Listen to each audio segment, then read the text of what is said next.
Bueno, parece mentira, pero ya estamos empezando a terminar este Congreso Internacional Educación e Inclusión desde el Sur, que comenzamos ayer. Transitamos muchos momentos. La verdad es que me parece importante decir que la verdad que una apuesta enorme. Aquí la veo a nuestra ministra y la verdad es que me parece un desafío enorme haber empezado a hacer con la palabra de Henry Giroux, que nos dijo nada más y nada menos que hagamos hacerlo lo pedagógico más político y lo político más pedagógico en estas horas. Y la verdad que permítanme decirle, porque estamos en un momento de celebración con este Congreso, pero también a veces hay tristezas de por medio, más allá de las pérdidas que nos trae el coronavirus, porque se nos fue Pino Solanas a propósito de estar hablando desde el sur y la tristeza de este hombre que tiene que ver con la soberanía cultural y política. Y permítanme también decir, por lo que me tocó vivir y seguramente algunos que estamos acá, yo recuerdo como nunca su película El exilio de Gardel y Sur, y hoy estamos haciendo este congreso desde el sur.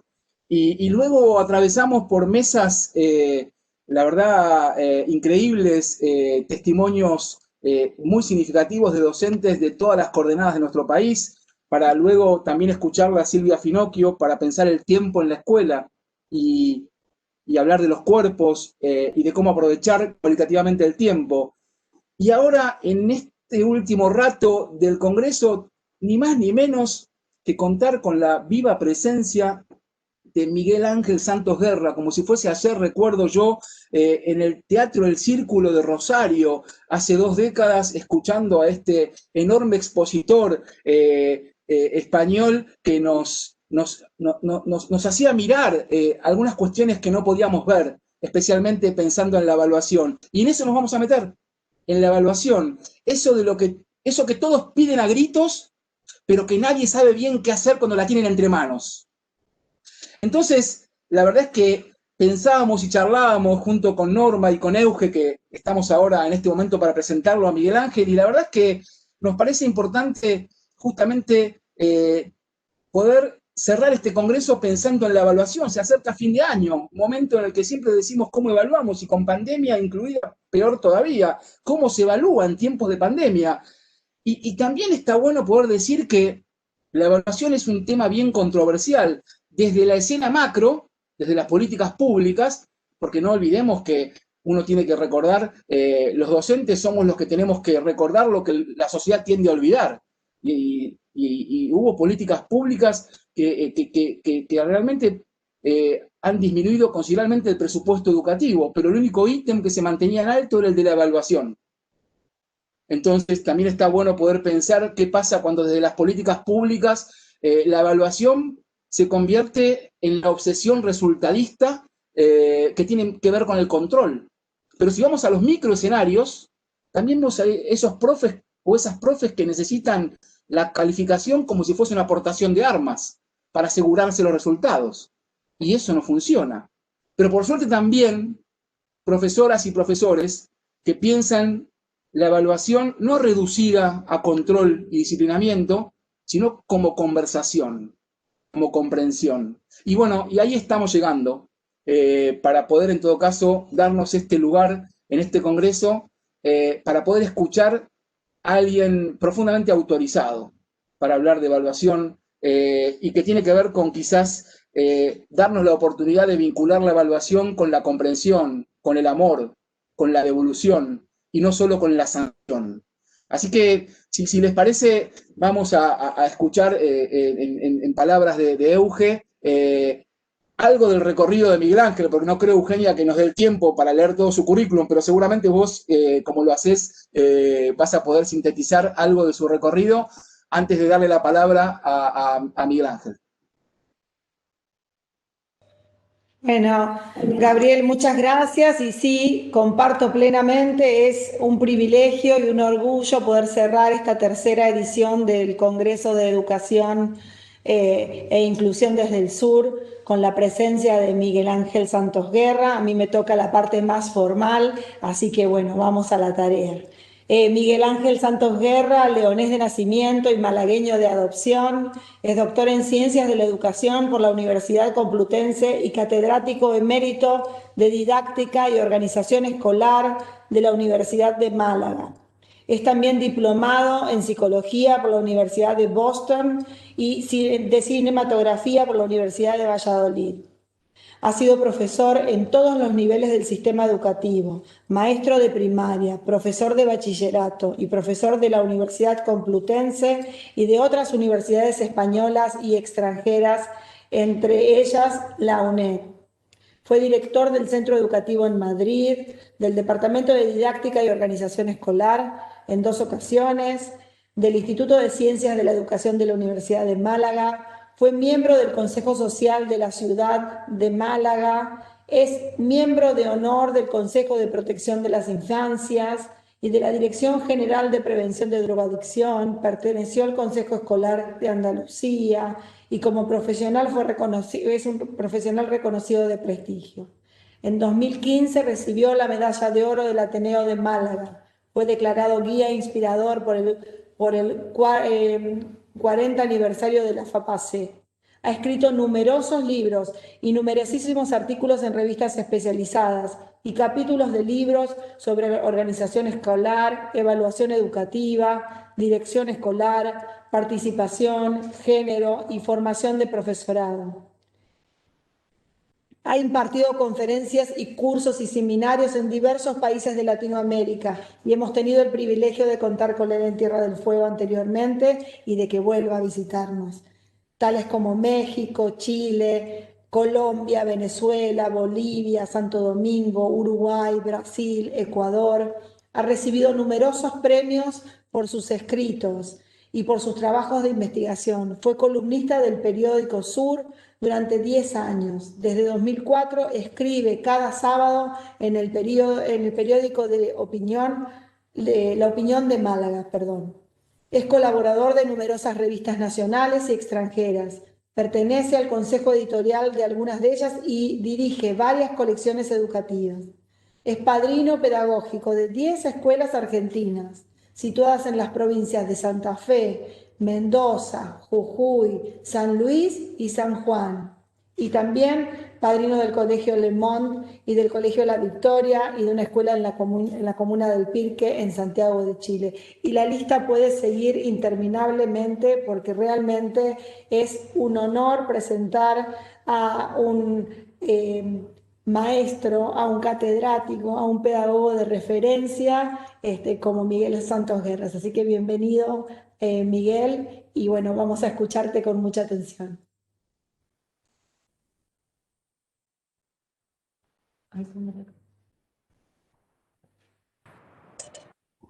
Bienvenidas al segundo Congreso Internacional de Educación e Inclusión desde el Sur, organizado por el Ministerio de Educación de Tierra del Fuego.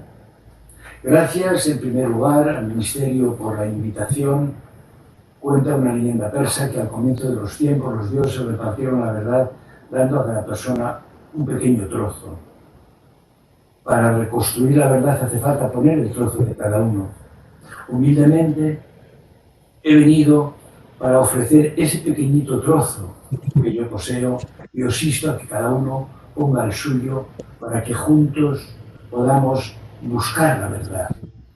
Verdad y comunicación serían 2 caras de la misma moneda.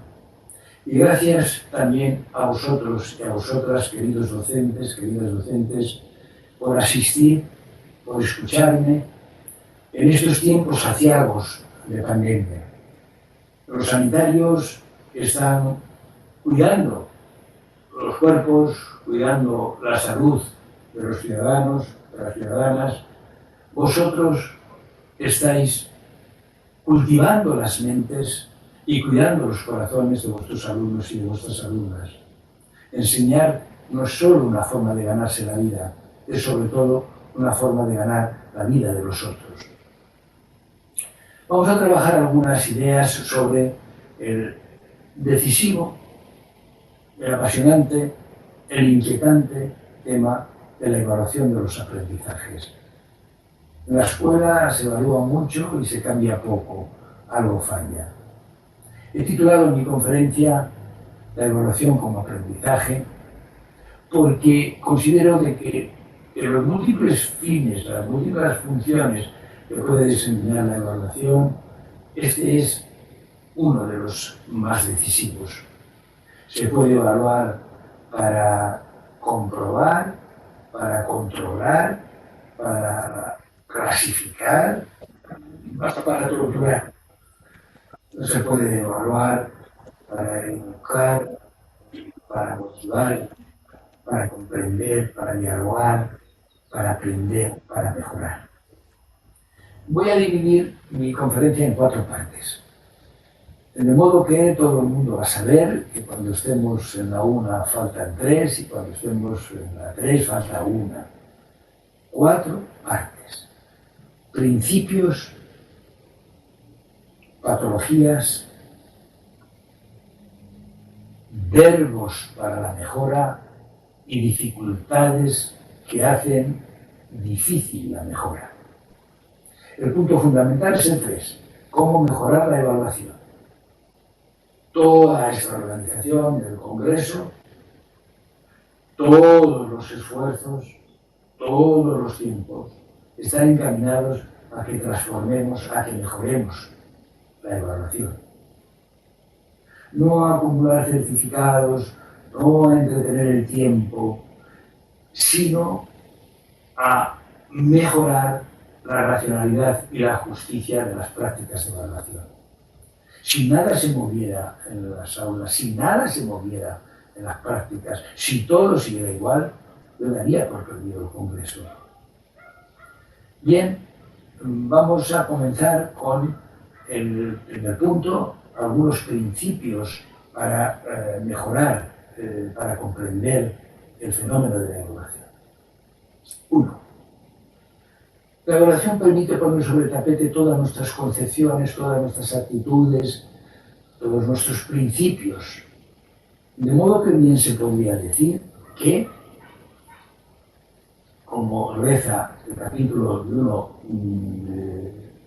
de mis libros sobre evaluación, de los 12 libros que he escrito sobre evaluación, evaluar con el corazón, se titula Dime cómo evalúas y te diré qué tipo de profesional y de persona eres. Una alumna mía del curso de evaluación que he impartido durante muchos años en la facultad me decía que uno de sus profesores le había calificado con esta nota, -1 con 17. -1 con 17 no es fruto del rigor o de la precisión, es fruto de una actitud. Ella me decía, saqué la conclusión, profesor, no solo de que soy tonta, si fuese tonta tendría un 0, pero si tengo -1 y -1 con 17, es que soy algo peor que tonta. A la profesión docente, como no hay formación emocional de los docentes, y como no hay en la selección ningún criterio que filtre qué pasa con la personalidad de los que nos dedicamos a esta actividad, que es la más importante, la más difícil, la más hermosa que se le ha encomendado al ser humano en la historia, trabajar con la mente y con el corazón de las personas, pues como no hay ningún filtro y como no hay una preparación, pues entran muchas personas que tienen taras psicológicas. Una de ellas es el sadismo. ¿Y qué hace el sádico? El sádico disfruta cuando hace sufrir. Y en la evaluación tiene un terreno abonado para expresar ese sentimiento. Amenaza, castiga, hunde, humilla, desalienta, machaca, acompleja a través del proceso de evaluación. Bueno, como también hay muchos masoquistas en el sistema, pues nos entretenemos en esos juegos emocionales. Ya sabéis lo que dijo un masoquista a un sádico, plégame. Y el sádico le contestó, ahora no. En segundo lugar, el segundo principio dice que la evaluación no es solo un fenómeno técnico, es un fenómeno ético. Más importante que evaluar mucho y que evaluar bien es saber a quién beneficia y a quién perjudica la evaluación. Es importante saber qué valores promueve y qué valores destruye. Mirad, si yo tengo que evaluar esta carrera, está tomada en mi libro Ideas en Acción, si yo tengo que evaluar esta carrera, si solo me preocupa la dimensión técnica de la evaluación, me preocuparé de que el cronómetro sea muy fiel, de que las calles estén bien trazadas, de que la meta esté a igual distancia para los corredores, de que el disparo se oiga de la misma manera, al mismo tiempo, en el mismo instante por todos los que van a correr. Pero si me preocupa la parte ética de esta evaluación, veré que hay un corredor que tiene una bola de hierro atada en un pie. ¿Qué le pasa? Es pobre. Y dice Bernstein que el ritmo de los aprendizajes que hace falta seguir hoy en las escuelas es tan acelerado que hace falta tener una segunda escuela en la casa para seguirlo. Y el que no la tiene era desgraciado, era un fracasado antes de ir a la carrera. Pero la carrera no tiene posibilidades de llegar en los primeros puestos. ¿Y qué le pasa al corredor que tiene una estaca atada a la cintura? Bueno, pues que en tiempos de pandemia está en una familia que no tiene cobertura, que no dispone de computadoras, que no dispone de conexión a la red, o que no sabe utilizarla. Pero ¿cómo va a aprender? ¿Cómo va a correr? ¿Qué le pasa al corredor que tiene una estaca atada al tobillo? Bueno, pues es un inmigrante que ha llegado a Tierra del Fuego desde Rumanía, no sabe español, pero el currículum se desarrolla íntegramente en español. O otro corredor tiene un síndrome de Asperger, tiene un síndrome de Down y no está en condiciones de correr. ¿Qué importa la fidelidad del cronómetro? ¿Qué importa el trazado de las calles? ¿Qué importa que la distancia a la meta sea la misma? Aquí hay corredores perjudicados y corredores beneficiados por su situación de partida. Y lo expreso también esta idea de la evaluación como un fenómeno ético, con esta imagen que algunos me atribuyen, aunque no es mía, y he visto cortesía del profesor Santos Guerra, la he utilizado mucho, la he difundido mucho por todo el mundo porque es muy elocuente. El evaluador dice, para que la evaluación sea justa, todos vais a realizar la misma prueba, vais a subir a ese árbol. ¿Y qué hace entonces el pájaro? En un segundo está en la copa. ¿Qué hace el pez? No se ha enterado. No sabe lo que hay que hacer. Pero si lo supiese sería mucho peor. Pues se consideraría un incapacitado. No puede subir al árbol. ¿Y qué hace el caracol? El caracol dice, vamos con entusiasmo hacia el árbol, a toda velocidad. Pero al medio metro el evaluador le dice, caracol torpe, tonto, lento, tú no sirves. En la evaluación le acaba diciendo, tú no vales. Le pone esa etiqueta, queridos colegas, a los que por ser educadores os supongo una disposición emocional de principio, de raíz. No vale el caracol para ser caracol. Y la desgracia del caracol no es que le digan tú no vales, es una desgracia. La desgracia del caracol, la verdadera, es que se lo crea. Porque si el caracol no se lo cree, va hacia el árbol lentamente, bueno, lentamente a juicio de los demás, rápidamente según sus posibilidades, un día después está en la base, un día después está en la copa, más alto quizá que el pájaro, porque no creyó la profecía. De modo que no olvidemos esta dimensión de la evaluación que a mí me parece fundamental. Por otra parte, tercer principio, la evaluación condiciona todo el proceso de aprendizaje. Porque el conocimiento que hay en la escuela tiene valor de uso, discutible a veces, y valor de cambio, incontestable. Si demuestras que lo has adquirido, te cambian ese conocimiento por una calificación, por una certificación, por un aprobado.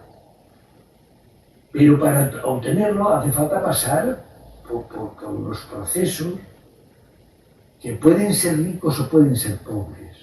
Doyle decía que en un aula, en una situación de aprendizaje, puede haber tareas de memorización, de algorítmicas, aprender los casos, de comprensión, de análisis, de comparación, de opinión, de creación, de indagación. Y esas múltiples tareas que os he enumerado están ordenadas de menos complejas, todas necesarias, de menos complejas a más complejas. Pero si yo preguntase de cuáles hay más en las evaluaciones, lamentablemente en muchas instituciones se tendría que responder, hay más de las más pobres intelectualmente, hay más de repetición. En uno de mis libros sobre evaluación me cuenta un docente, y reproduzco esta historia, que un hijo suyo le dice al papá: papá, me han puesto un examen. El padre le dice: ¿qué tal? He reprobado, papá. ¿Qué te preguntaron? Muchas preguntas cortitas. Y el papá le dice: dime una. Y el niño dice: una pregunta era ¿cómo viven las vacas? El papá le pregunta: ¿qué respondiste? Y el niño dice: yo respondí muy bien. ¿Cómo te la calificaron? Mal. ¿Cuál era la respuesta correcta? La del libro. ¿Y qué dice el libro?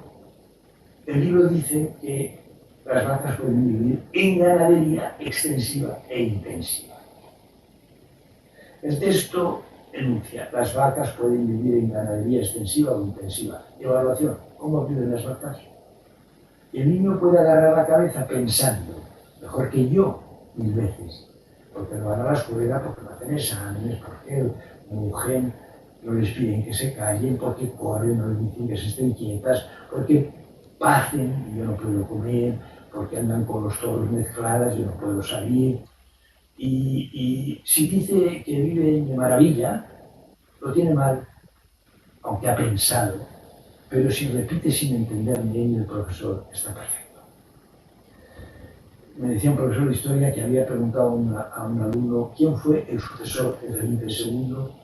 El niño, con todo el aplomo, contestó: su primo Genito. El profesor dice: ¿cómo un primo? ¿Cómo la línea dinástica va a ser por un primo?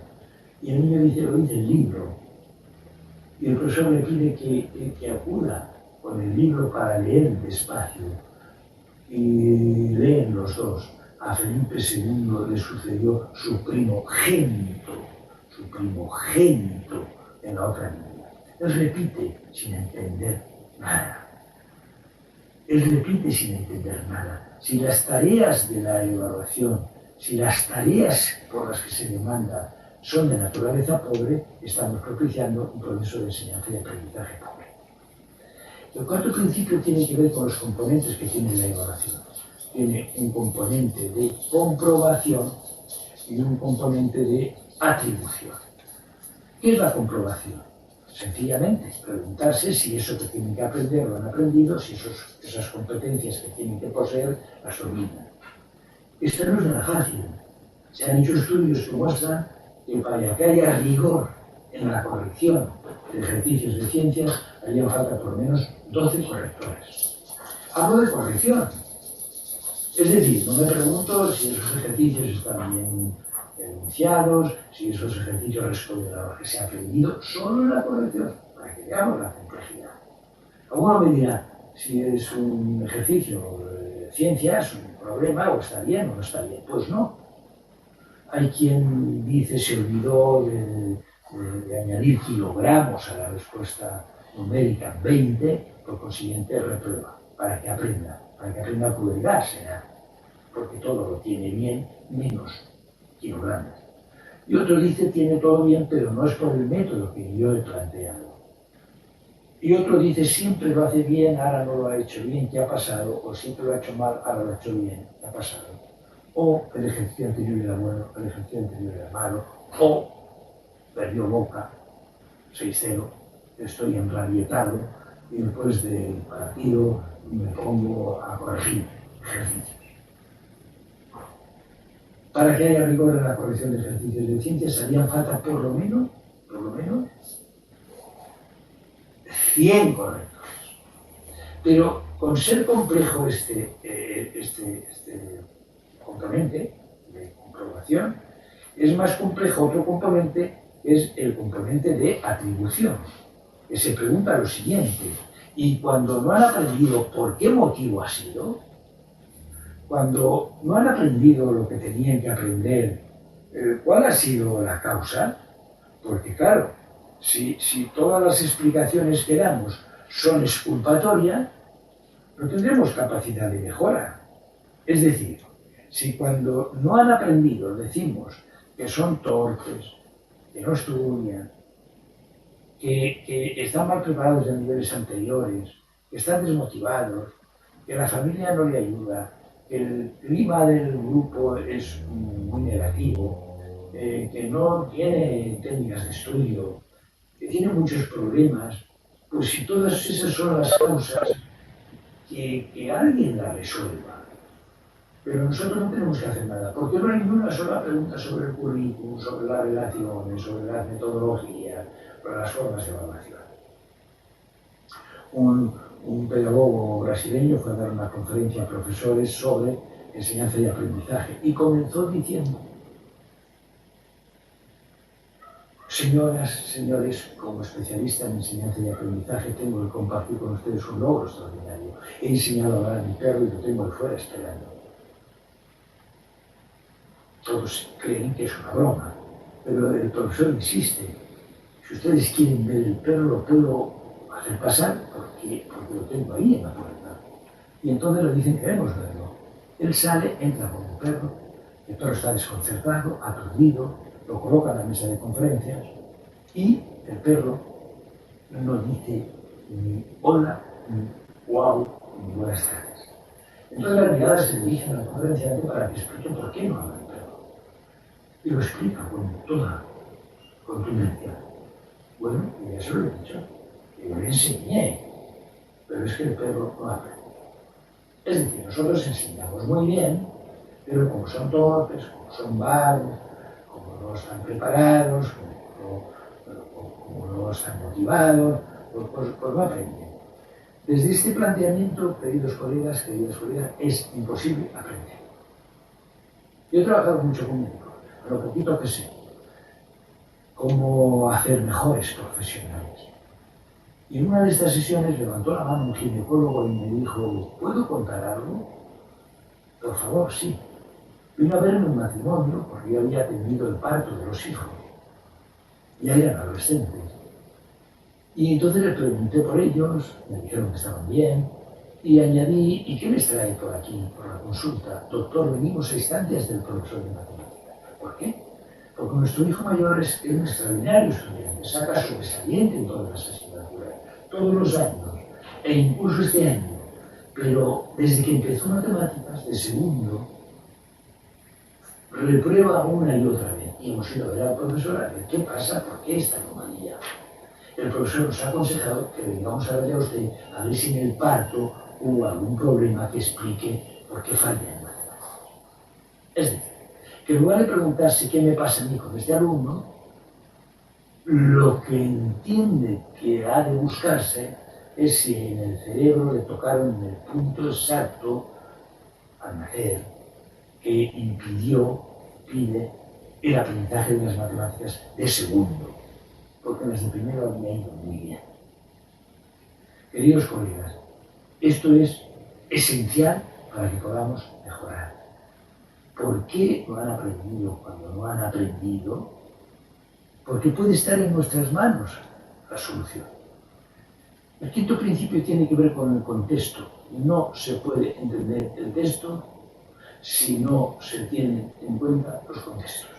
Los contextos culturales, por ejemplo, del neoliberalismo, que impone unos criterios para nuestras concepciones, para nuestros comportamientos, para nuestras actitudes que contradicen todos los principios de la educación: individualismo, competitividad, obsesión por los resultados, imperio de la ley del mercado, relativismo moral.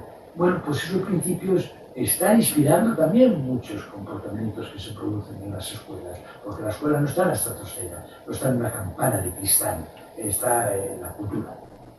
Y por eso yo digo que la escuela tiene que ser una institución contrahegemónica, que va contra la corriente. Ya sé que es más fácil dejarse llevar, ya sé que es más fácil dejarse arrastrar, pero queridos colegas, no me diréis esto solo a los precios cuantos os arrastran la corriente. Y estamos en una cultura digital, hoy lo está viviendo de una manera casi violenta. Estamos viendo qué es lo que pasa con la brecha digital, estamos viendo qué pasa con los aprendizajes que se producen detrás de las pantallas. No podemos ignorar esto a la hora de hacer la evaluación. Y hay una cultura institucional que también impregna las prácticas. Tenemos que tenerla en cuenta para saber qué es lo que hacemos en nuestras prácticas.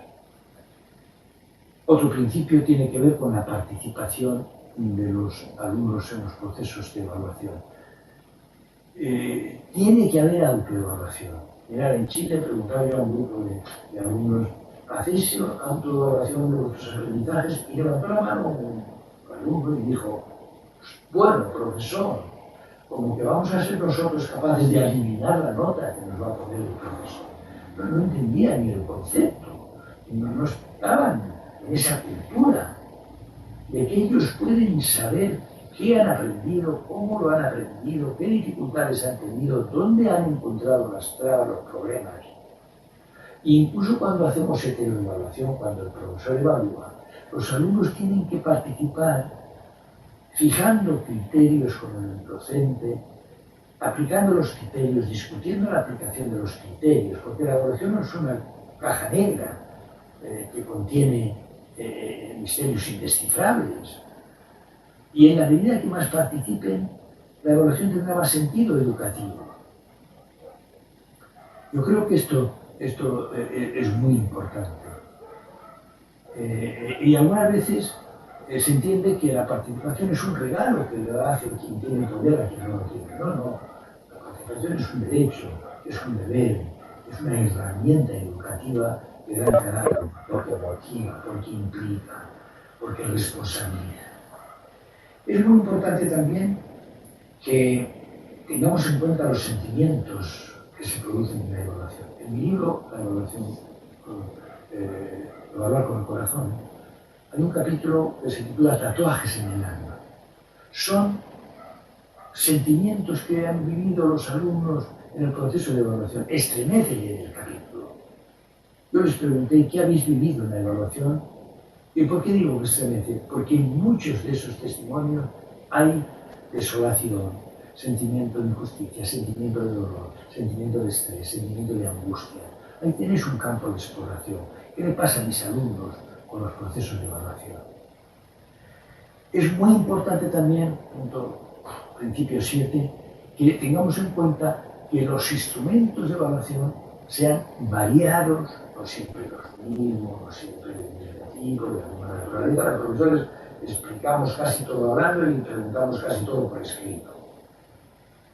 Pero puede haber portafolios, puede haber rúbricas, puede haber investigaciones, puede haber preguntas, puede haber entrevistas, puede haber ejercicios, puede haber búsquedas, puede haber proyectos. Deben ser variados, deben ser sensibles para captar la complejidad. Debemos acabar con esos instrumentos de opciones múltiples, verdadero o falso, porque no ensayan tareas de complejidad, no permiten comparar, no permiten analizar, no permiten estructurar, no permiten opinar, no permiten crear, no permiten buscar. Variados, sensibles y adaptados al contexto y adaptados a las características del evaluado. El evaluado que tiene su lógica. Os invito a leer mi blog, donde tengo 865 artículos publicados, publico uno cada sábado, hay muchos sobre evaluación, y hay uno de ellos que se titula La lógica de los evaluados. La lógica de los evaluados.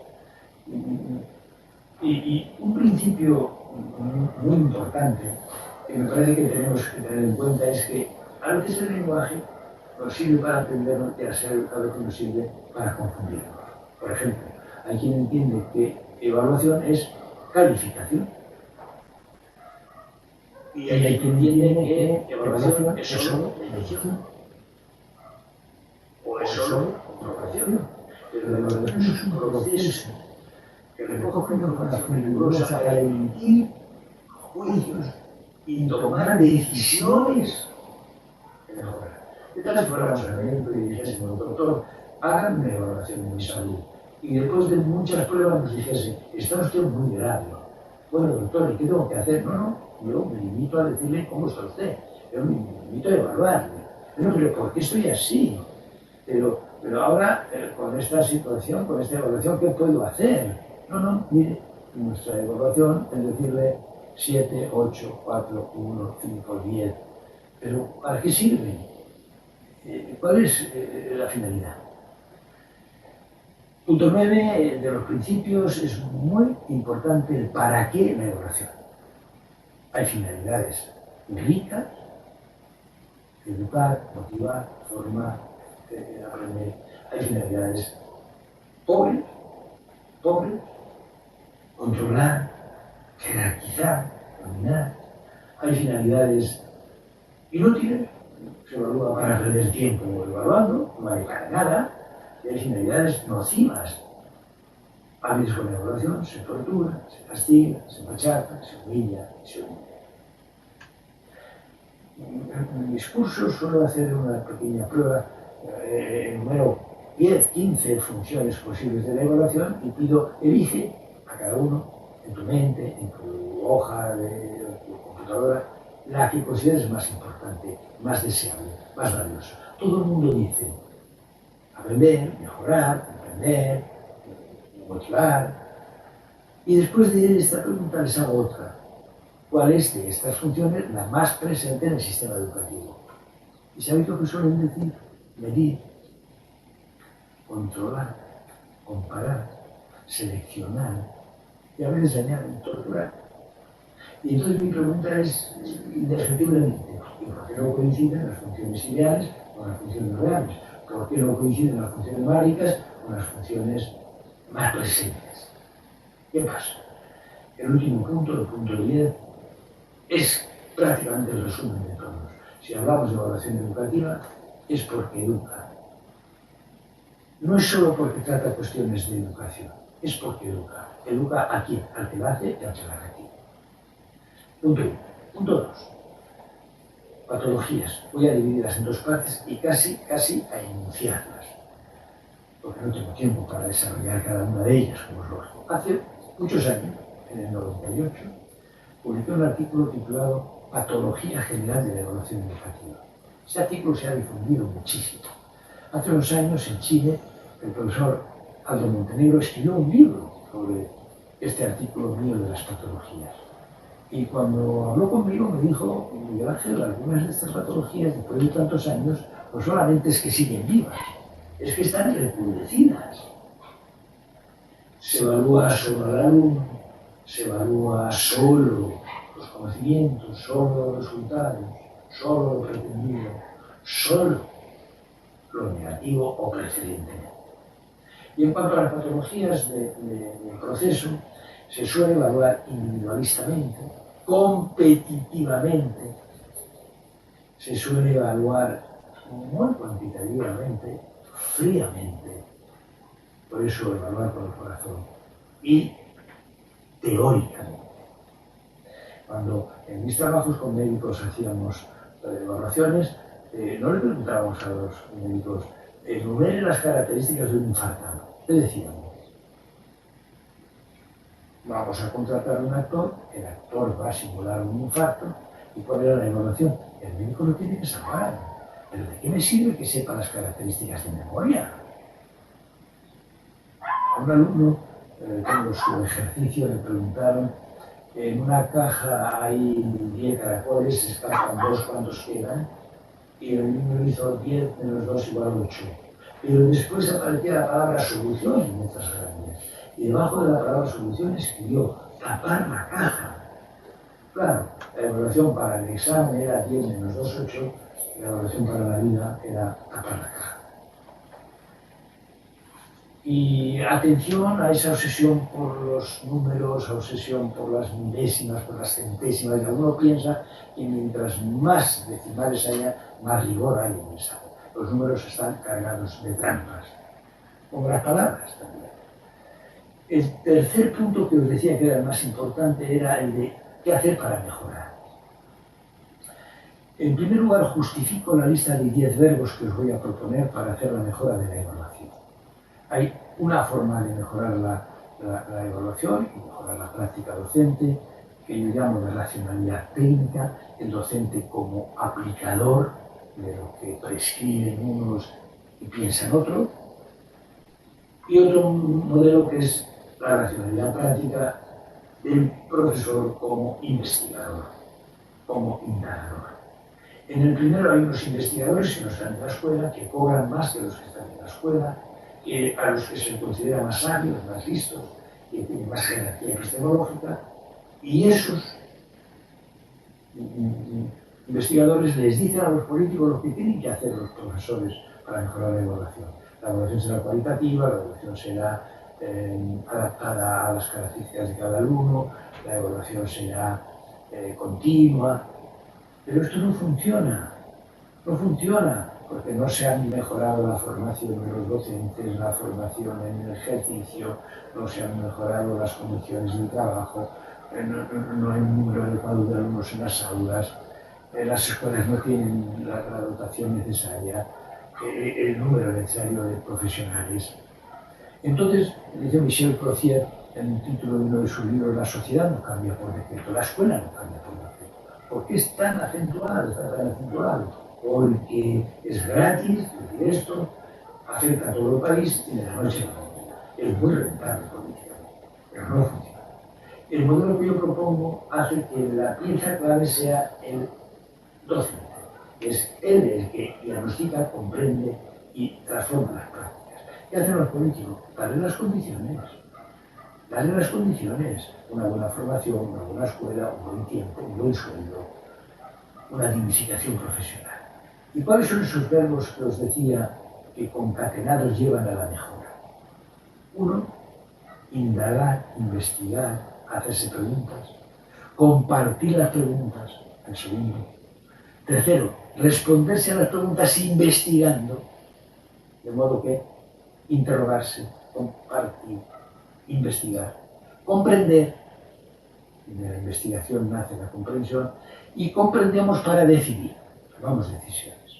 Hay que escribir sobre las prácticas, porque ese pensamiento caótico y errático que tenemos sobre la evaluación, en este caso, si tenemos que escribir, lo tenemos que ordenar, lo tenemos que articular, lo tenemos que argumentar y nos permite comprender. Después se difunde y otros encuentran pistas para la acción y estímulos para la motivación. No estamos solos.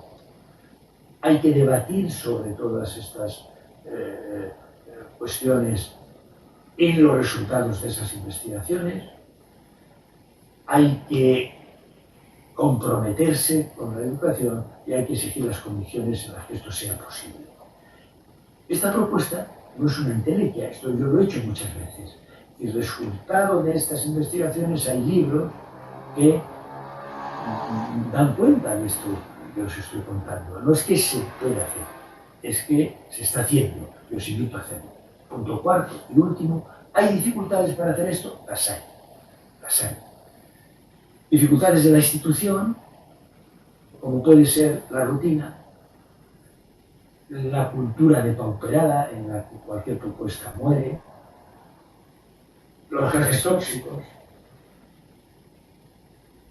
la convivencia deteriorada, la fagocitosis, de manera que el que no quiere hacer nada destruya al que quiere hacer algo, y otras cinco dificultades arraigadas en nuestras actitudes.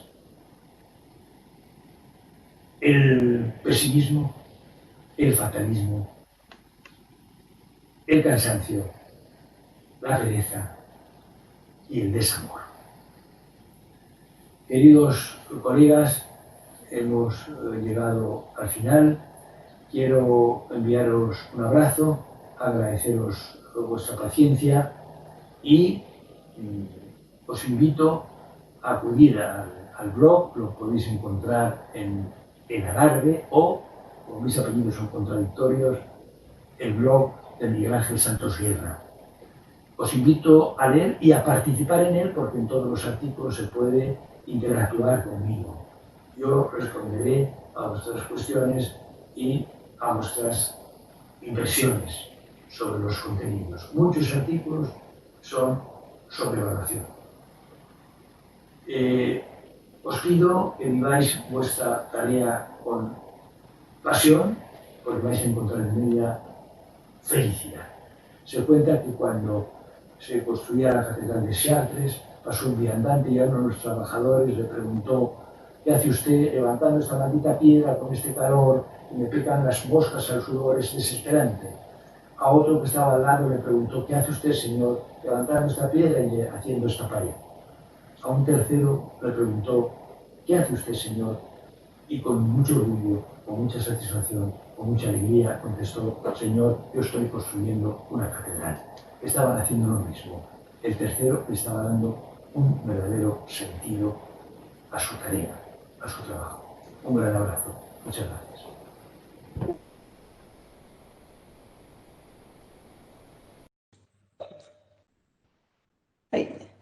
Bueno, Miguel, la verdad, un placer escucharlo. En principio, tenemos muchas cosas para contarle. La verdad que la repercusión en el Facebook es mucha. Los colegas que nos están siguiendo por Facebook agradecen, dicen que ha sido una excelente disertación, que es un placer escucharlo, que muchísimas gracias por estos conceptos y esta reflexión que ha compartido con nosotros. Yo, antes de que pasáramos a las preguntas, me gustaría en principio agradecerle por el cambio de horario, porque sé bueno, que es tarde en Málaga y que está ahí dispuesto, esperándonos para poder comenzar con la interacción, y preguntarle si usted quiere, en principio, agregar algo más, dar algún puntapié, o directamente pasamos a las preguntas. Bueno, en primer lugar, un saludo ahora ya en vivo a todos los que me escucháis, a todas las que me escucháis. Estoy muy, muy feliz de estar con vosotros y con vosotras. Solamente 2 o 3 cositas que quiero añadir. En Tierra de Fuego, en un curso sobre evaluación, había una mamá que había acudido al curso con su hija de 10 años. De 10 años. A mí me gusta mucho hablar con los niños, porque son muy sabios y te enseñan muchas cosas. Yo le pregunté: ¿te gusta ir a tu escuela? Sí, sí. ¿Y cómo son tus evaluaciones? ¿Cómo es tu aprendizaje? Y la niña me dijo: estoy muy disgustada con la evaluación, porque la seño nos explica los músculos y luego la evaluación es sobre los huesos. Ella me hizo un diagnóstico magnífico. La clase ha sido sobre los músculos, pero la evaluación fue sobre los huesos. Hay mucho de la evaluación que nos va a orientar el conocimiento de los alumnos y de las alumnas y el amor que les tenemos a los alumnos y a las alumnas, porque el amor nos va a guiar. De ahí mi libro Evaluar con el corazón. En segundo lugar, 2 o 3 cositas nada más. En segundo lugar, atención, porque la evaluación algunas veces nos focaliza en lo negativo. ¿Dónde está el error? ¿Dónde está la equivocación? ¿Dónde está lo que no se sabe? Recuerdo que en un curso pedí que una de las personas que asistían saliese donde yo estaba y le mostré lo siguiente. Os lo muestro ahora a todos. ¿Qué hay aquí? ¿Qué hay aquí? La persona me dijo un punto negro. Y yo le dije, ¿y la hoja blanca? No la había visto, no la vio, no la vio maravillosamente. Y años después me encontré con ella y me dijo, Miguel Ángel, en un curso me enseñaste un folio y me preguntaste qué había allí. Yo no le dije qué hay dibujado aquí, yo le dije qué hay aquí. Y yo te dije un punto negro. Y después tú me escribiste una frase, me dedicaste la hoja por la colaboración. ¿Sabes dónde la tengo? No, no lo sé. La llevé a una casa para ponerle un marco. Y la tengo en mi clase colgada de un clavito para no olvidarme de que en la evaluación no tengo que ver solo lo negativo, los defectos, lo que falta, sino todo lo blanco que hay, que es mucho más, como podemos ver en este caso. Me parece que también es muy importante en la evaluación, sí, muy importante dominar la técnica, muy importante, pero es muy importante cómo somos, porque evaluamos cómo somos. Y es muy importante, yo digo que no hay forma más bella y más eficaz de autoridad que el ejemplo. Los alumnos aprenden no tanto de sus profesores, que aprenden más a sus profesores, a sus profesores. Por eso es muy importante lo que hacemos, mucho más que lo que decimos que hay que hacer. Voy a pediros una colaboración de un segundo. Para hacer esta colaboración os pido que liberéis las manos, que dejéis las manos libres, ¿vale? Y que me miréis a mí. Dos cositas bien sencillas. Mirarme unos segundos y liberar las manos de cualquier objeto. Y ahora vais a hacer lo que yo os pida, ¿de acuerdo? Donde estéis, en vuestras casas, haced lo que yo os pida. Y os voy a pedir algo bien sencillo. Cruzad los brazos. Cruzad los brazos. Muy bien. Muy bien. Me gustaría veros, pero veo a Gaby, veo a Analía, veo que han llevado las manos a la nuca, pero yo no he dicho llevar las manos a la nuca. ¿Qué os he pedido? Cruzad los brazos. ¿Para qué os ha servido cruzar los brazos? Para nada, para nada. ¿Qué ha servido lo que yo os he dicho? Nada. ¿Para qué os ha valido lo que yo os he mandado a hacer? Para nada. Habéis hecho lo que yo he hecho. Me habéis imitado a mí. Esto lo hice en un curso con 5.000 profesores en la ciudad de Guadalajara y fue un espectáculo, lo tengo grabado. Les hablaba de la importancia del ejemplo, de cómo somos, de lo que hacemos, y les pedí este ejercicio. Cruzó brazos. Y fue un espectáculo ver a 5.000 personas así. Todos, sin excepción. Cuando cayeron en la cuenta se pusieron de pie y comenzaron a aplaudir. ¿Por qué? Porque habían quedado desbordados por la situación. La señora ministra se ríe porque verdaderamente es muy impactante.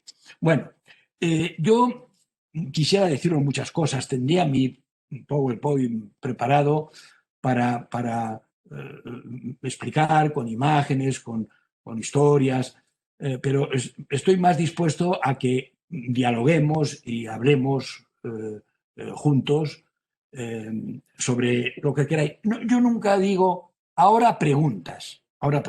¿Por qué? Porque si decimos esto, da la impresión de que los que escuchan solo tienen preguntas porque no son tan inteligentes como el que habla, que solo tiene respuestas. No, yo tengo muchas preguntas. Y a medida que voy escribiendo más, ya 12 libros sobre evaluación, las preguntas se me multiplican. ¿Por qué? Porque cuanto más sabes de algo, más preguntas te haces. Lo explicaba Nicolás de Cusa cuando hablaba de la docta ignorancia. Si yo sé de algo, un pequeñito círculo, lo que no sé es lo que rodea el círculo. muy poquito. Pero si sé más, me doy cuenta de que lo que no sé es mucho más. Y si sé todavía más, estoy abrumado por la ignorancia, porque me doy cuenta que no sé muchas cosas. Por eso no digo, preguntadme a mí que soy el que sabe. Por eso digo, dialoguemos, compartamos, opinemos, demos nuestras impresiones, propongamos, que yo creo que es mucho más enriquecedor. Bueno, también preguntas si las hay. Una de ellas que ya se me ha formulado a través del WhatsApp es, ¿qué pasa con los tiempos de pandemia? ¿Cómo se evalúa? Los principios generales siguen siendo válidos para el tiempo de pandemia. ¿Cómo tenemos que utilizar en tiempos de pandemia la evaluación para la comprensión y la mejora de los procesos de aprendizaje? También ahora es válido. También es necesario que si decimos que hay que evaluar adaptándose a las circunstancias, tendremos que saber quiénes son los que aprenden y qué pasa con los que aprenden. ¿Qué vamos a evaluar si no están conectados a la red? Y en Tierra de Fuego hay dos tipos de alumnos, dos grandes tipos. Los inclasificables y los de difícil clasificación. ¿Qué quiero decir? Que cada uno es distinto. Que cada uno es distinto. Y aquí nuestras prácticas tienen que ser muy cuidadosas porque la tentación es la homogeneización. Todos y todas a la vez, todos y todas en los mismos tiempos, todos y todas con las mismas formas, todos y todas con el mismo... Pero cada uno es diferente. Hace 3 años publiqué en Bogotá un libro que se titula La gallina no es un águila defectuosa. La gallina no es un águila defectuosa. Yo a la hora de evaluar, yo no le puedo pedir a la gallina que vuele a la altura del águila y a la velocidad. Pero al águila no le puedo pedir que ponga los huevos que pone la gallina. La gallina no es un águila defectuosa. Y un niño inmigrante no es un niño autóctono defectuoso. Y un niño negro no es un niño blanco defectuoso. Y una niña no es un niño defectuoso. Y un niño con síndrome de Down no es un niño normal defectuoso.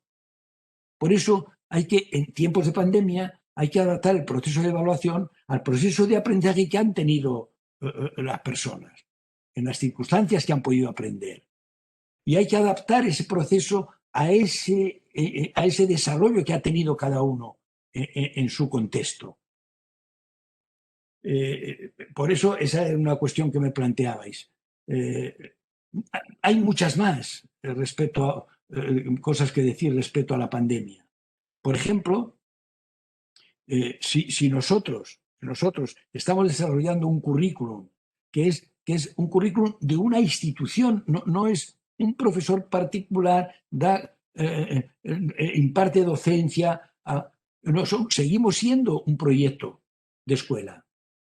Y ese proyecto de escuela no solo tiene que ver con aspectos del intelecto, tiene que ver con aspectos del desarrollo integral de los individuos. Y tenemos que cuidar a los niños y a las niñas en ese tiempo, en ese desarrollo emocional.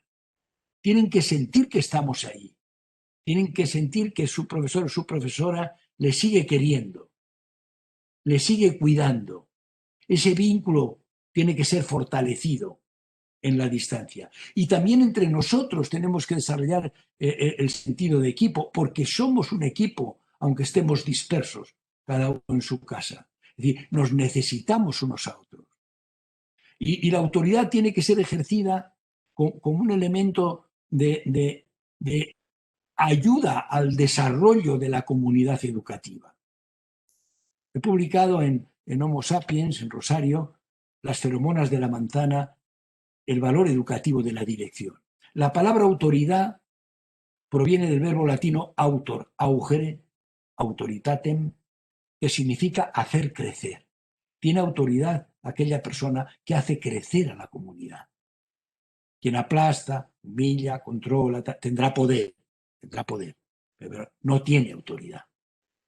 desde mi punto de vista, autoridad educativa. Bueno, vamos allá porque puede haber más comentarios, más intervenciones. Y ya sabéis que el profesor dice, Pablo de Oliveira dice, mi profesor es como el perro de Pavlov. En cuanto suena la campanilla, empieza a salivar. Es decir, ya no para, ya no para. Pero yo quiero también escuchar.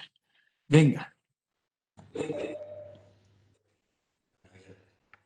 Bueno, tenemos muchos comentarios, la verdad es que seguimos con muchos comentarios de reflexión y la verdad que todos los colegas que nos están escuchando a través de Facebook y que lo han hecho también a través de la TV pública, están haciéndose diversas preguntas y una tiene que ver con, una ya la contestó Miguel, en relación con la pandemia, y en este contexto, hablando de evaluación, y con este contexto tan particular, ¿cómo podrían ordenarse las prioridades enseñando de manera virtual? Dice una de las colegas, ¿no es cierto? En estos contextos que son tan nuevos para todos. Claro, las circunstancias cargadas de incertidumbre, cargadas porque ahora la situación que tenemos, más que cargada de certezas, está cargada de incertidumbres. Nos tiene que poner en una actitud humilde de búsqueda, de creatividad, de diálogo, de compartir respuestas. Porque efectivamente hay que establecer las prioridades en la enseñanza y hay que establecer prioridades en el aprendizaje y en los procesos de evaluación. ¿Qué es lo fundamental? Lo fundamental son las personas. Lo fundamental es el cuidado de las personas. Y ojo, y es la ayuda a los que se están quedando descolgados por las circunstancias. De modo que hay algunas cuestiones que hay que hacer desde las familias y no solo desde las pantallas. Es decir, cómo ayudar a esas familias a que se puedan conectar, a que tengan medios para compartir en la familia, para seguir los procesos de enseñanza y aprendizaje. Me emocionó hace poco ver a un grupo de escolares de Bolivia caminar 15 kilómetros diarios para llegar a un cerro donde había conexión, ondas de radio para poder recibir la enseñanza. De modo que los niños y sus padres madrugaban para poder caminar esos 15 kilómetros y poder llegar a un lugar donde había conexión de radio, donde se recibían las ondas y allí los niños se conectaban para poder recibir la enseñanza. Esta situación nos puede estimular para conocer, para analizar, para comprender. Mira, decía un pedagogo italiano, para enseñar latín a Ion, más importante que conocer latín es conocer a Ion. Es decir, ¿qué pasa con nuestros escolares? ¿Qué pasa con nuestros alumnos y alumnas? ¿Qué están viviendo? ¿Qué está pasando en su conexión con nosotros? ¿Cómo lo están viviendo? ¿Cómo están aprendiendo? ¿Qué dificultades están encontrando? Solo desde este conocimiento podemos intervenir adecuadamente. Pero si no lo conocemos, es imprescindible saber lo que está pasando del otro lado de la pantalla. ¿Qué es lo que pasa con el aprendiz? ¿Qué es lo que pasa con ese alumno? Con ese contexto donde está situado. Eso nos permite adecuar el proceso de enseñanza y aprendizaje y adecuar la evaluación a esas características que se están desarrollando. Y después hay otra cosa, muy importante, que tengamos la flexibilidad necesaria para saber no qué es lo que tendrían que haber aprendido o cuál es el lugar donde tenía que estar del currículo, sino dónde están. Porque desde ahí, desde donde hay que partir, es ahí donde hay que estar. Y después la evaluación tendrá que tener un cuidado a la hora de la promoción, para que la norma general sea promover con asistencia y no repetir como norma, porque la repetición va a etiquetar y va a generar y deteriorar el autoconcepto, y se ha comprobado en muchas investigaciones que no es eficaz para que se produzca un seguimiento del aprendizaje. Me parece a mí que es muy importante, lo es siempre, pero en estos momentos es muy importante el conocimiento de la realidad, del contexto y del individuo para adaptar la acción a esas características y a esas circunstancias. Me parece muy importante. Y una cosa, hay algunas dificultades que pueden afectarnos y que están relacionadas con el desánimo. Ante la adversidad hay una ciencia y un arte que quiero invitaros a desarrollar, que es el arte y la ciencia de ser capaces de convertir dos signos menos en un signo más. Tuve dos dificultades, pero aprendí. Tuve dos problemas, pero me fortalecí. Tuve dos fracasos, pero me hice mejor persona al intentar superarlo. Uno de mis libros de Homo sapiens se titula La estrategia del caballo y otras fábulas para trabajar en el aula. Ese libro tiene por título una de las fábulas, La estrategia del caballo, en la que cuento que una familia tenía un caballo, se pierde después de una jornada de trabajo, tardan horas en encontrarlo y cuando lo encuentran, la persona que sabe dónde está el caballo dice se ha caído en un pozo. El pozo es tan profundo, el caballo tan viejo y la familia tan pobre que deciden no sacarlo.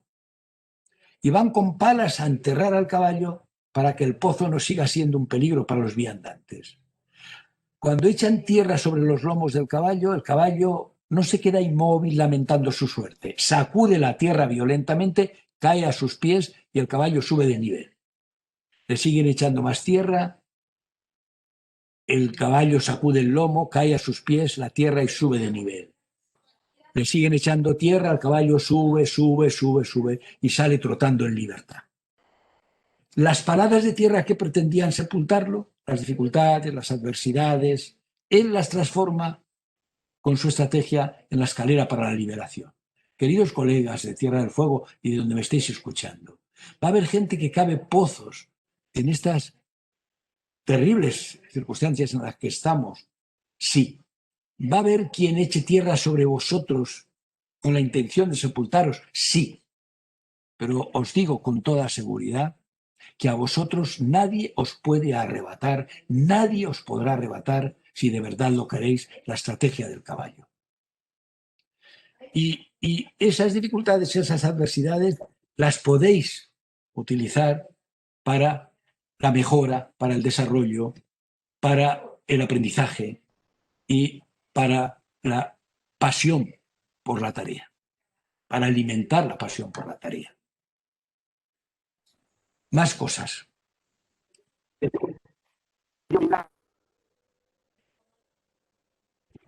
Sí, no, ¿Sí? ¿qué hace? Está compartiendo la pantalla. Estáis viendo ahora la pantalla, ¿no? Sí. Bien. Porque voy a llegar, esto era lo que pensaba haberos comentado si hubiéramos tenido la conferencia directa, en presencia, pero quiero que compartáis tres pequeñas historias muy breves. Una que tiene que ver con el optimismo. Esta es una profesión intrínsecamente optimista, que parte de este presupuesto. El ser humano puede aprender, el ser humano puede mejorar. Si no se acepta esta tesis, no se puede producir el aprendizaje y la educación. Es tan consustancial el optimismo a la educación como mojarse para el que van a dar. De modo que sin optimismo podemos ser buenos domadores, pero nunca seremos buenos educadores. Y con eso tiene que ver esta primera historia. Asamblea en la carpintería. Cuentan que en la carpintería hubo una vez una extraña asamblea. Fue una reunión de herramientas para arreglar sus diferencias. El martillo ejerció la presidencia, pero la asamblea le notificó que tenía que renunciar. Causa: hacía demasiado ruido y además se pasaba todo el tiempo golpeando. El martillo aceptó su culpa, pero pidió que también fuera expulsado el tornillo. Dijo que había que darle muchas vueltas para que sirviera de algo. Ante el ataque, el tornillo aceptó también, pero a su vez pidió la expulsión de la lija. Hizo ver que era muy áspera en su trato y siempre tenía fricciones con los demás. Y la lija estuvo de acuerdo a condición de que fuera expulsado el metro, que siempre se la pasaba midiendo a los demás según su medida, como si fuera el único perfecto. En eso entró el carpintero, se puso el delantal e inició su trabajo. Y utilizó el martillo, la lija, el metro y el tornillo. Finalmente, la tosca madera inicial se convirtió en un lindo juego de ajedrez. Cuando la carpintería quedó nuevamente sola, la asamblea reanudó su deliberación.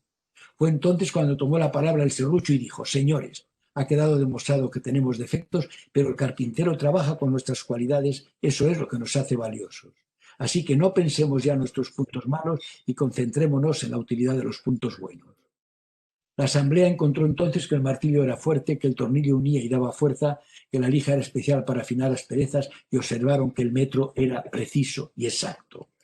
Conclusión: es fácil encontrar defectos, cualquiera puede hacerlo, pero encontrar cualidades, eso es para los espíritus superiores que son capaces de inspirar todos los éxitos humanos. Primera metáfora. Segunda, contra el fatalismo. Decía Paulo Freire que el fatalismo es el principal enemigo de la educación, porque la educación es la esperanza de tener una mejor persona y una mejor sociedad. Cuando decimos que no podemos hacer nada, que es imposible, cuando nos entregamos a un determinismo y a un fatalismo sociológico o psicológico o pragmático, nos equivocamos de medio a medio, porque todo está en nuestras manos. Os lo explico muy brevemente con esta pequeña metáfora, a mi juicio muy hermosa. La mariposa azul. Había un viudo que vivía con sus 2 hijas curiosas e inteligentes. Las niñas siempre hacían muchas preguntas. Algunas de ellas él sabía responder y a otras no. Como pretendía ofrecerles la mejor educación, mandó a las niñas de vacaciones con un sabio que vivía en lo alto de una colina. El sabio siempre respondía a todas las preguntas sin ni siquiera dudar. Impacientes con el sabio, las niñas decidieron inventar una pregunta que él no sabría responder. Entonces una de ellas apareció con una linda mariposa azul que usaría para engañar al sabio. ¿Qué vas a hacer?, preguntó la hermana. Voy a esconder la mariposa en mis manos y preguntarle al sabio si está viva o muerta. Si él dijese que está muerta, abriré mis manos y la dejaré volar. Si dice que está viva, la apretaré y la aplastaré. Y así, cualquiera que sea su respuesta, será una respuesta equivocada. Las 2 niñas fueron entonces al encuentro del sabio que estaba meditando. Tengo aquí una mariposa azul. Dígame, sabio, ¿está viva o muerta?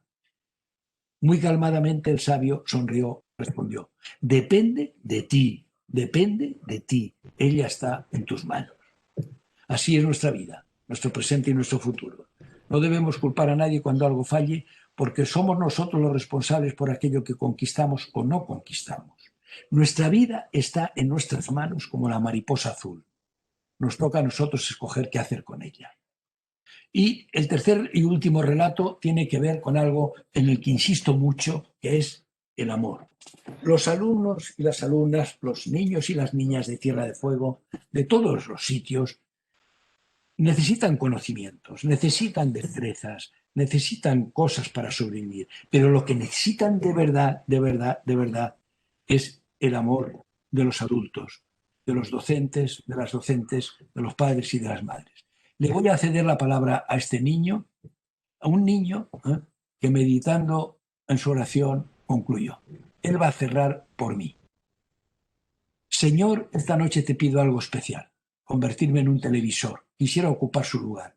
Quisiera vivir lo que vive la tele de mi casa, es decir, tener un cuarto especial para mí y reunir a todos los miembros de mi familia a mi alrededor. Quisiera ser tomado en serio cuando hablo. Convertirme en centro de atención al que todos quieran escuchar sin interrumpir ni cuestionarle. Quisiera sentir el cuidado especial que recibe la tele cuando algo no funciona. Y tener la compañía de mi papá cuando llega a casa aunque esté cansado del trabajo, y que mi mamá me busque cuando esté sola y aburrida en lugar de ignorarme, y que mis hermanos se peleen por estar conmigo. Y termina así, de esta manera tan contundente, y que pueda divertirlos a todos aunque a veces no les diga nada. Quisiera vivir la sensación de que lo dejen todos por pasar unos momentos a mi lado. Señor, no te pido mucho, solo vivir lo que vive cualquier televisor. Aquí tenéis algunos libros, pero como es gratuito, os recomiendo la lectura de la Darbe, en que publico un artículo cada sábado. Hoy, sábado, he publicado un artículo que se titula El problema no es Donald Trump. ¿Cuál pienso y digo en el artículo que es el problema? El que tenga más de 70 millones de votantes. Y el segundo problema es ¿a qué escuela fueron los votantes de Donald Trump? ¿Qué aprendieron en la escuela? ¿Aprendieron a pensar? ¿Aprendieron a discernir? ¿Aprendieron valores? Porque a mí eso me desvela, me desvela. El artículo anterior se titula Nosotros continuaremos, profesor, y lo dedico al profesor decapitado en Francia, Samuel Paty, porque a mí me ha conmovido el que el fanatismo decapite al formador en la libertad y al formador del pensamiento. Y he tomado del emocionante discurso de Emmanuel Macron una frase que decía: nosotros continuaremos, profesor. Nosotros continuaremos en la formación de la libertad, en la formación del pensamiento, en la formación de la solidaridad. Y, bueno, muchas gracias, pero sobre todo,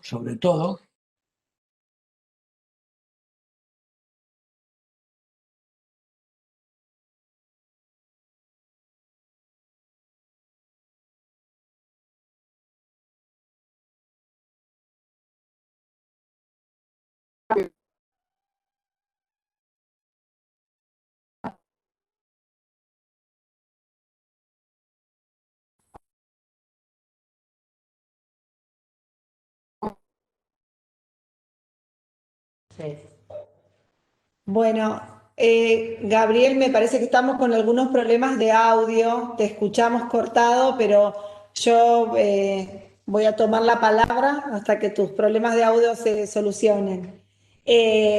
Bueno, gracias, maestro, muchas gracias, porque la verdad es que esto ha sido un regalo que nos emociona, que nos hace reflexionar, que nos hace pensar en la praxis de Paulo Freire, de acción y reflexión constante. Así que muchísimas gracias por este regalo que creo que por los comentarios que estamos recibiendo y los aplausos virtuales por Facebook han calado hondo en la docencia fueguina. Así que muchísimas gracias. Yo le voy a pasar la palabra. A ver, Gabriel, no sé si podés hablar ahora y si no, a Analía. Para, bueno, yo solicito intercambiando. mis 3 minutos para el regalo. Mis 2 o 3 minutos para el regalo cuando me deis el espacio. ¿Me escucháis bien? El regalo que quiero haceros es una última historia que tiene que ver con lo esencial de la tarea educativa, a mi juicio. Es la historia de una manzana que soñaba con ser una estrella. No quería ser manzana. No estaba nada resignada a su condición. Y cuando el viento soplaba, la manzana que soñaba con ser una estrella le preguntaba al viento: ¿las estrellas están quietas? No, viajan a grandes velocidades. ¡Qué suerte! ¿Y yo por qué tengo que ser una manzana sin luz? ¡Qué desgracia la mía! Cuando los pájaros se posaban durante el día en el manzano, la manzana que soñaba con ser una estrella preguntaba: ¿las estrellas de día son retiradas del firmamento y después por la noche se colocan otra vez? No, siguen viajando.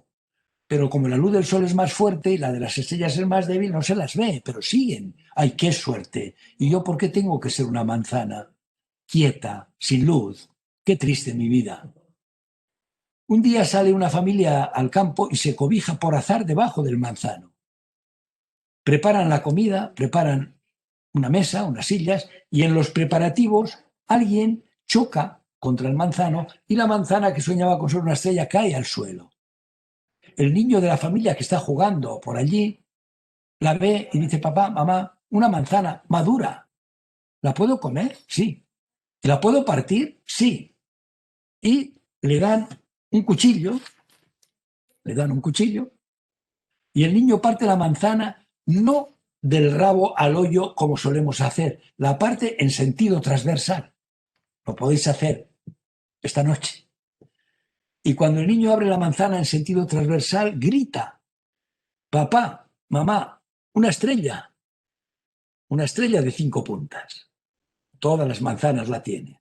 Y la estrella descubre que aquello que buscaba tan lejos lo tenía en su interior, lo tenía en su corazón. Queridos docentes, esta es nuestra tarea.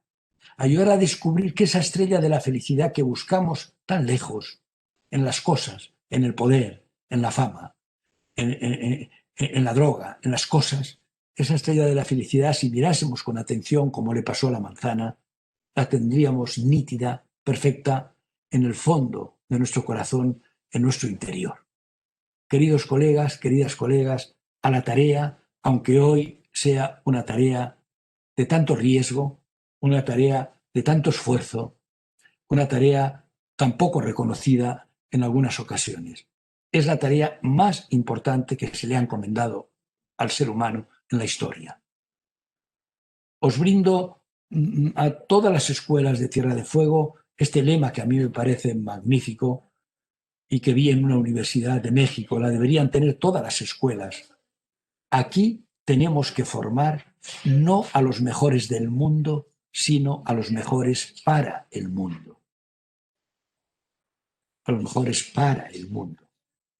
Y a cada uno de vosotros y de vosotras os brindo un lema que a mí me ha ayudado mucho en la vida, que tu escuela, que tu institución, que tu provincia sea mejor porque tú estás en ella, porque tú estás trabajando en ella. Muchísimas gracias por esta invitación, ha sido un verdadero placer, me he sentido en Tierra de Fuego, aunque esté tan lejos, me he sentido muy emocionado con vosotros, con Analía, con Gaby, con vosotras, con los que me habéis escuchado. Muchísimas gracias de todo corazón, muchísimas gracias.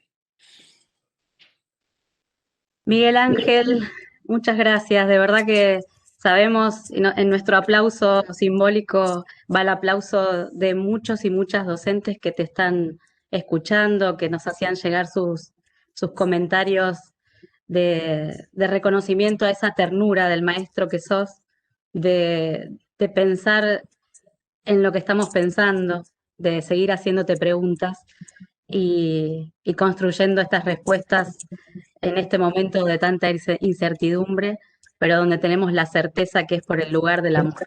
Así que de verdad que te lo queremos agradecer. Nos quedaríamos todo nuestro día y toda tu noche, porque ya por allá estás, es muy tarde y también queremos agradecerte eso. Esperamos el año que viene puedas estar presencialmente con nosotros porque queda mucho para seguir conversando y como buen maestro que sos tenías preparado muchas más filminas para trabajar y de verdad que se aprecia mucho. Hay muchos comentarios que nos están llegando y esto después se va a poder replicar porque va a estar publicado, así que seguramente lo van a consultar. Vamos a inmediatamente ir a leer tu editorial en este sitio que nos has marcado en tu blog. De verdad que de todo corazón te agradecemos desde Tierra del Fuego, Antártida e Islas del Atlántico Sur este día tan especial. Y ya nos vamos despidiendo con vos. Cerramos el congreso, este tercer congreso internacional de educación e inclusión desde el sur. Y también comentarte que el año que viene vamos a tener el cuarto congreso para esta época, así que seguramente inicia ya hoy el camino a ese cuarto congreso internacional en el que esperamos poder trabajar, reconocer qué pasó durante este tiempo que nos queda por delante pospandémico, esperemos, y que nos va a poner por delante grandes desafíos que vos has marcado muy bien y que tienen que ver con una tarea de libertad, de poder seguir trabajando por encontrar dentro nuestro, como recién lo decías, todo aquello maravilloso que vive en nosotros y que siempre un maestro y una maestra ayudan a descubrir y a construir.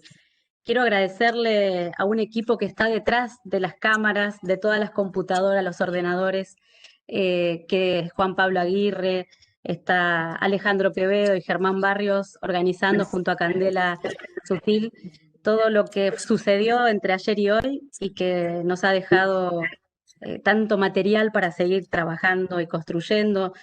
Quería contarte que hubieron 18 mesas en simultáneo hoy en día y que pudieron conversar y poner sus pareceres muchos y muchas docentes de nuestro país, también de nuestra provincia, con 37 ponencias en donde se expresaron las realidades de las escuelas, se expresaron lo que pasó con las calificaciones, lo que pasó con esta necesidad de, de acompañar este momento tan difícil que a la vez tiene mandatos muy estrictos por parte de la sociedad muchas veces y que tienen que ver con que había que quedarse de año, que había que repetir, que quienes iban a pasar de año. Y la verdad es que se han tomado definiciones en este camino para que todos puedan ser acompañados, porque la escuela no va a ser igual y seguramente, y ojalá trabajemos para que sea más justa, más igualitaria, con más posibilidades de encontrar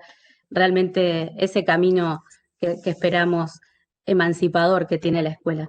Así que de verdad que te queremos agradecer, saludar a toda la docencia que en los que están hoy presentes y escuchando y participando, también están aquellos que no se pueden conectar, reconocer también a aquellos que tienen muchas dificultades y no son solo nuestros estudiantes, sino también muchos y muchas docentes que están viviendo la pandemia en verdadera soledad o que están haciéndolo con mucha dificultad.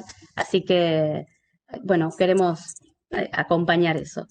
Agradecemos a todo el equipo de formación docente y les queremos agradecer a los institutos de formación docente que nos acompañaron también, al Instituto Paulo Freire, al Instituto Florentino Ameguino, que fueron parte también, junto a Gabriel Brenner y Gustavo Gali, y de un gran equipo nacional de referentes históricos de la educación que también fueron parte nuestra. Así que bueno, dejamos, con muchas ganas de seguir, dejamos hoy una pausa hasta el próximo Congreso Internacional de Educación e Inclusión desde el Sur, con esta mirada desde el sur, una mirada sur que no sea un norte, que sea verdaderamente un sur que nos enseñe a reconocernos y a ser mejores porque estamos en él. Muchas gracias y nos estamos encontrando todo el tiempo. Muchas gracias. Muchas gracias. Ojalá que ese abrazo ahora virtual pueda ser un abrazo intenso, presencial, en el próximo año. Muchísimas gracias por esta invitación que me habéis cursado, que me ha hecho estar con vosotros con tanta emoción y con tanta alegría. Muchas gracias. Gracias.